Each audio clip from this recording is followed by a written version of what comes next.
Merci, bonjour à tous. Moi c'est Florian et je vais vous présenter le métier de chercheur.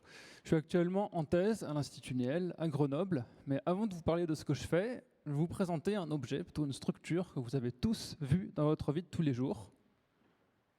C'est ça, c'est un tourbillon, un vortex plutôt. Vous pouvez en observer par exemple quand vous videz l'eau de votre évier ou aussi dans l'air. Quand il y a par exemple des phénomènes météorologiques comme des tornades, mais observez pas ça de trop près s'il vous plaît, c'est dangereux. Et ben moi j'étudie ces vortex, pas dans l'eau, pas dans l'air, mais dans un fluide beaucoup plus particulier, un fluide très froid qui s'appelle l'hélium superfluide. Mais avant de nous plonger dans l'hélium, je vais vous expliquer comment j'en suis arrivé à m'intéresser aux sciences et à la recherche. Alors depuis petit, j'ai toujours été naturellement curieux du monde qui m'entourait, j'avais envie de comprendre comment les choses fonctionnaient, et puis j'ai assez vite développé un intérêt pour les sciences, les maths, la physique. Par exemple, au collège, j'adorais résoudre des petits problèmes, des choses comme ça, et puis donc quand je suis arrivé au lycée, je suis arrivé en filière scientifique, assez naturellement, qui existait encore à ce moment-là, et c'est à cette occasion que j'ai eu mon premier contact avec le monde de la recherche. C'était lors d'un stage où j'étais en immersion dans un laboratoire qui faisait de la physique des sols. Et je me suis j'ai pu découvrir le matériel qu'il pouvait y avoir dans ce genre d'endroit, laboratoire de recherche, ça m'a impressionné.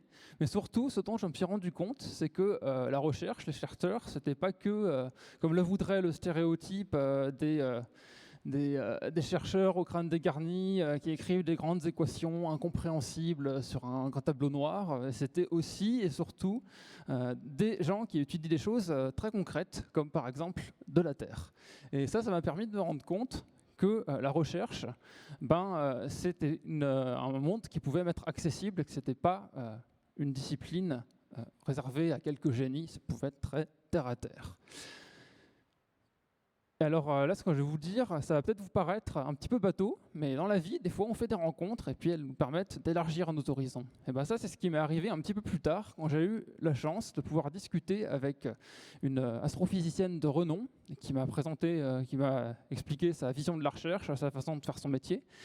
Et surtout, elle m'a fait rêver, parce que déjà, il y a l'effet waouh de l'astrophysique, les planètes, les étoiles, les trous noirs, toutes ces choses-là. Et puis, elle travaillait sur la naissance des étoiles, qui se réalise dans ce type d'univers, dans ce type d'environnement, ce sont des nébuleuses.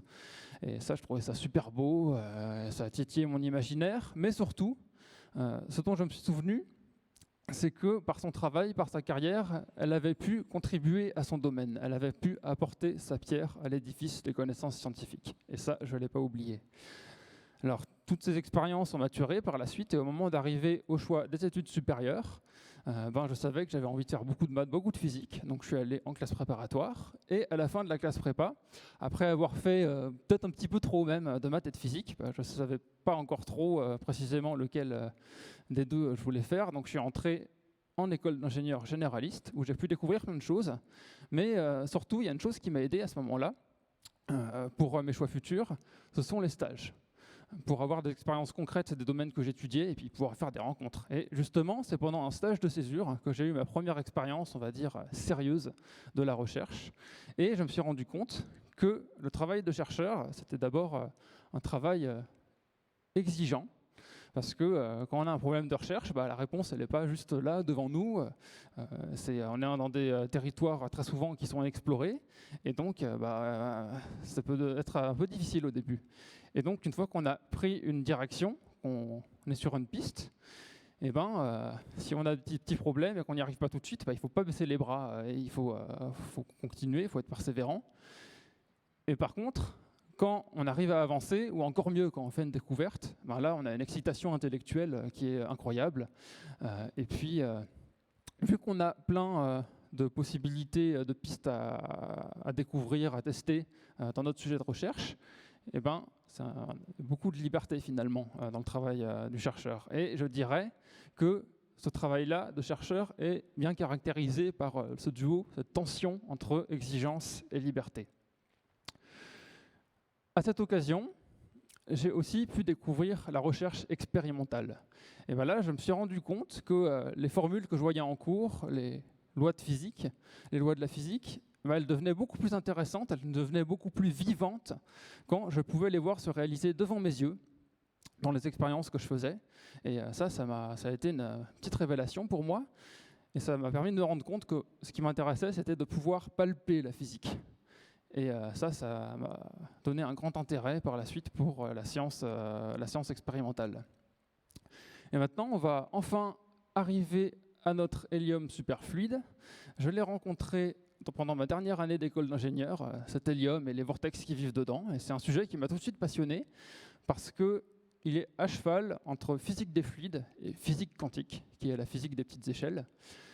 Et ce crossover disciplinaire, pour entendre dire, m'a tout de suite passionné. Et à ce stade, je savais que j'avais trouvé un sujet qui me passionnait, auquel je voulais apporter quelque chose, et dans lequel j'étais prêt à passer les 3 ans d'une thèse. J'ai par la suite rencontré mon directeur de thèse, et c'est à ce moment-là que j'ai été happé par les vortex. Et c'est pour cela que maintenant je vous propose de vous emmener avec moi dans l'univers de l'hélium superfluide et des vortex. Alors, j'en parle depuis tout à l'heure. L'hélium superfluide, c'est quoi ? Vous prenez de l'hélium, le gaz qui vous donne la voix aiguë quand vous en respirez, et vous le refroidissez. Et vous le refroidissez beaucoup, beaucoup, beaucoup, beaucoup. Il va devenir un liquide, un fluide. Mais quand je dis que c'est un fluide très très froid, c'est pas comme quand on est en hiver, on sort dehors, il fait -10. Bon, c'est rare malheureusement actuellement. Mais c'est pas ça. Ça, c'est pas froid pour nous. Ça, c'est brûlant. Nous, on n'est pas à -10 degrés Celsius, on est à -270 degrés Celsius. En fait, c'est tellement froid que l'hélium superfluide, il a un record, c'est celui du liquide le plus froid qui existe. Et dans ce fluide-là, il y a des vortex, mais des vortex un petit peu particuliers. Ce sont des vortex quantiques. Alors, quand on dit quantique, assez vite, on peut se mettre à imaginer des choses un petit peu particulières, ce genre de vue d'artistes de science-fiction, qui sont certes très jolies, mais qui ne veulent pas dire grand-chose. Non, un vortex quantique, ça a une définition très concrète. Imaginez que vous ayez une tornade devant vous. Eh bien, cette tornade, si elle est quantique, vous allez ressentir une vitesse de vent qui ne va pas être n'importe quoi. La vitesse du vent, ça va être par exemple 100 km/h ou 200 km/h ou 300 km/h, mais pas 150 ou 213 ou je ne sais pas quoi d'autre. C'est comme si vous aviez un sélecteur qui permettait de fixer la vitesse de rotation de la tornade, donc avec plusieurs positions définies, 1, 2, 3, 4, 5 par exemple.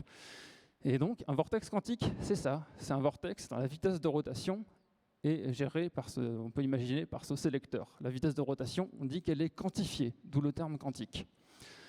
Eh bien, ces vortex quantiques, moi, je les étudie de façon expérimentale. Ça veut dire que je travaille sur une expérience, une installation expérimentale que vous pouvez voir ici. Alors, au centre, en orange, vous voyez un cryostat. C'est une sorte de super frigo qui nous permet de descendre très, très, très, très, très froid et d'avoir notre hélium superfluide. Et tout autour, il y a plein d'instrumentation qui nous permet de voir nos vortex. Et il y a un petit truc en plus, ça tourne. Tout ça tourne. On étudie ces hélium superfluides en rotation parce que ça nous permet de mieux pouvoir voir plus facilement les vortex quantiques.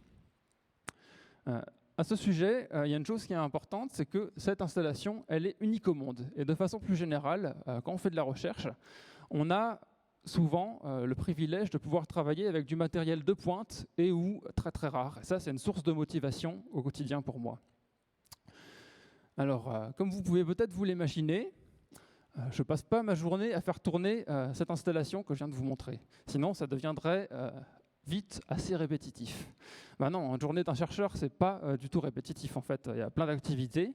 Et la première, c'est les manipulations expérimentales. Donc, pour le coup, utiliser cette installation dans mon cas.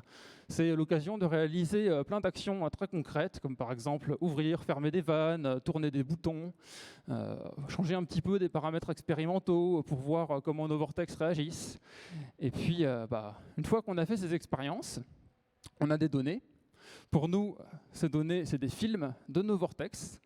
Et une fois qu'on a ces films, on ne va pas les laisser là comme ça. Il faut qu'on comprenne ce qui s'y passe. Donc, ces résultats, on va les analyser. Et cette étape, c'est l'occasion d'interpréter, de comprendre ce qu'il y a dans nos films, ce que font nos vortex, de voir si ça correspond à des choses qui sont déjà connues ou pas. Et une fois qu'on a compris quelque chose, qu'on a compris le plus possible, idéalement, ces résultats-là, on ne va pas les garder pour nous, sinon ça ne sert à rien. On va les communiquer. Par exemple, en écrivant des articles scientifiques dans lesquels on expose nos résultats et qui sont diffusés à l'ensemble de la communauté, ou par oral, lors de conférences, de symposiums, où la communauté scientifique peut se rencontrer pour discuter des derniers résultats et des projets de recherche futurs. À propos de communication, il y a un exercice qui est souvent un petit peu mis au second plan, et c'est dommage, je trouve, c'est la vulgarisation. La vulgarisation, c'est la communication du monde scientifique vers le grand public, et c'est quelque chose qui est vraiment important, parce que ça permet de faire en sorte que le grand public ne perde pas confiance envers le monde scientifique. Et s'il y avait un peu plus de vulgarisation, je pense par exemple qu'il n'y aurait peut-être pas 10% de Français qui se demandent ou même qui pensent que la Terre est plate. À propos de ces 3 étapes, j'ai encore une chose à dire, c'est qu'il y a du travail d'équipe la plupart du temps. Par exemple, lors des manipulations, dans mon cas, je ne peux pas être seul pour opérer, pour utiliser l'installation expérimentale. Lors de l'analyse de résultats, c'est plus efficace d'être à plusieurs, puisqu'on peut brainstormer, on peut avoir plusieurs idées, on trouve des choses plus facilement, on peut discuter, il y a plus d'émulation. Et lors de la communication, ça c'est une étape qui se réalise en communauté, par essence. Alors, à ce stade, vous vous dites peut-être, c'est bien ce jeune, ce qu'il fait, il regarde des vortex bizarres dans un fluide super froid, c'est génial, mais à quoi ça sert ça? Vous avez le droit de vous poser la question, et ma réponse, c'est que je fais de la recherche fondamentale. Alors, par opposition à recherche appliquée. Alors pour forcer un peu le trait, ça veut dire que moi, mon but, c'est pas de vous vendre quelque chose à la sortie, ça, c'est pas mon sujet, c'est de comprendre comment l'hélium superfluide fonctionne.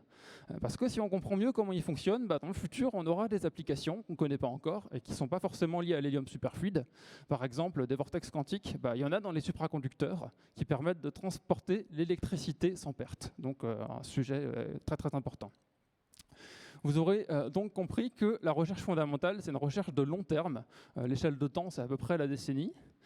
Et la recherche fondamentale, il y a une autre chose qui est à retenir, c'est que c'est fondamental, c'est dans le titre. Parce que sans ça, notre technologie ne serait absolument pas ce qu'elle est actuellement. Et pour ça, je vais prendre l'exemple, un petit peu tarte à la crème, d'Albert Einstein, qui, au début du XXe siècle, a développé la théorie de la relativité générale. Mais lui, les applications, a priori, il n'avait pas grand-chose à faire. Il voulait comprendre la structure de l'univers. Il voulait comprendre comment tout ça fonctionnait. Et il se trouve que sans la relativité générale, nos GPS ils ne seraient précis qu'à quelques kilomètres près. Ce qui, vous en conviendrez, ne servirait à rien. Et au-delà des applications, d'ailleurs, il y a un objectif que se donne la recherche fondamentale, c'est de construire du savoir, de générer du savoir, mais pas n'importe quel savoir. Du savoir de qualité, du savoir reproductible, du savoir solide. Et pour ça, quand il y a un nouveau résultat qui sort, il faut qu'il puisse être accessible à l'ensemble de la communauté scientifique pour pouvoir être confirmé ou contredit ou amendé, et donc que les connaissances deviennent de plus en plus vérifiées, de plus en plus solides. Et pour ça, comme je l'ai dit, il faut que les connaissances elles puissent se diffuser très largement. Il faut qu'elles puissent être accessibles à tout le monde. Et donc, il faut que les connaissances scientifiques soient un bien commun et pas une marchandise, parce que sinon, la recherche elle va moins vite. Mais revenons à nos moutons. Je suis actuellement en thèse, mais je ne serai pas en thèse toute ma vie. Et ce qui est bien, c'est qu'après la thèse, on peut faire plein de choses. On peut par exemple aller travailler dans le privé, dans des grands groupes qui des fois font même de la recherche fondamentale parce qu'ils en ont les capacités et qu'ils en comprennent l'intérêt.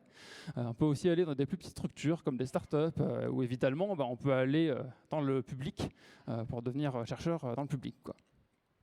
Une chose très importante, c'est que quand on a fait une thèse, on n'est pas du tout enfermé au seul sujet de notre thèse après. Parce qu'on a armé notre cerveau à savoir attaquer des problèmes complexes, on sait s'adapter, on sait persévérer, on sait trouver de nouvelles pistes quand il y a quelque chose qui ne fonctionne pas, etc. Et on a des connaissances techniques qui sont transférables. Par exemple, moi, je sais gérer des gros volumes de données, je sais faire de l'analyse d'images, j'ai des connaissances techniques sur le matériel que j'utilise, des caméras, de la cryogénie, etc. Bon, on va arriver à la fin de cet exposé, et si en partant, vous deviez ne retenir qu'une seule chose, c'est que la recherche, c'est avant tout une affaire de curiosité, de persévérance, et absolument pas une affaire d'excellence académique, d'avoir été le premier de la classe toute sa vie ou d'avoir suivi formation dans les écoles les plus prestigieuses. La recherche n'est pas réservée à une élite. Je vous remercie.